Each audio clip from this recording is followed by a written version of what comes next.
With us, as he is every Saturday night, Jasper Licalzi from the College of Idaho in Caldwell. This week we're going to talk about, there was a ZZ Top song called All the Girls Go Crazy About a Sharp-Dressed Man. So I think the sharpest dressers in town are probably the lobbyists. You'll see them walking back and forth between the Statehouse and all the other restaurants downtown. And you can also tell they have the green name tag. And why is it green? That's the color of money. That's the color of money. So that's another song. There we go. Jeez, we're doing a rock and roll theme here. Okay, so it's always associated, people think it's a bad word, but it's really not.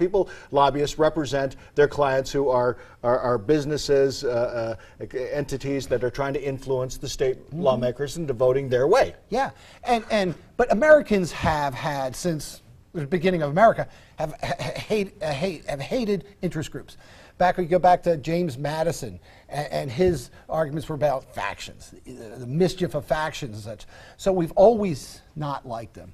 Well, over the last few years, I've been doing some research on interest groups here in the state and see who's the most influential, which ones are the most influential. So I looked at three different ways to measure that. First, I've done surveys of legislators. Okay. Asked them, here's a list of interest groups, how effective are each one? See what the reputation is. Second, I look at how much money do the interest groups spend on lobbying, taking people out to make sense. Sure. And then last is electorally. How much money do the different interest groups spend on campaign contributions? Yeah. What I found out, my great finding was, well, there's no one measure where there's one group that's high on all those measures. Those who have the top reputation with the legislators don't spend that much. Those that spend a lot on lobbying don't necessarily spend a lot on the elections. So I asked the legislators and some other people there, what makes for an effective group then? They told me it's the lobbyists themselves.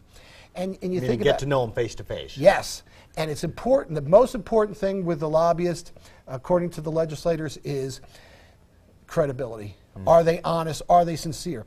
Because what the legislator is going to ask, if you come to me as a lobbyist, oh, that's your position, what's the other guy's side? And if you're not honest to me, I'm never going to talk to you again. So you have to be honest.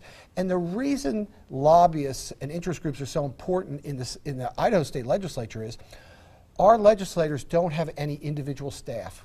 Right. You go down to D.C., they have all these people. They don't have the time. They don't have their own time. They're so the lobbyists more or less educate the legislators. Yes, which doesn't sound that great. Again, they try to say, hey, we give all different sides and such like that. The problem really is that there's some groups don't have any lobbyists for them who are down there. So the lobbyists pretty much just are able to dominate what the discussion's about. And as much as anything else, the lobbyists, even if they're not necessarily going to change someone's mind, but they're very good at putting issues on the agenda. We need to talk about this. We need a law that deals with this. Also found there's three groups that are most influential. One is business, which most people don't think about. But also another group is ones that represent other levels of government. The Idaho Association of Counties and Cities, very influential because they really care, the state legislature there. Sure. The other one is teachers. Not necessarily the IEA, but teachers are very influential. And this is what I found very interesting. IEA has influence, especially on some.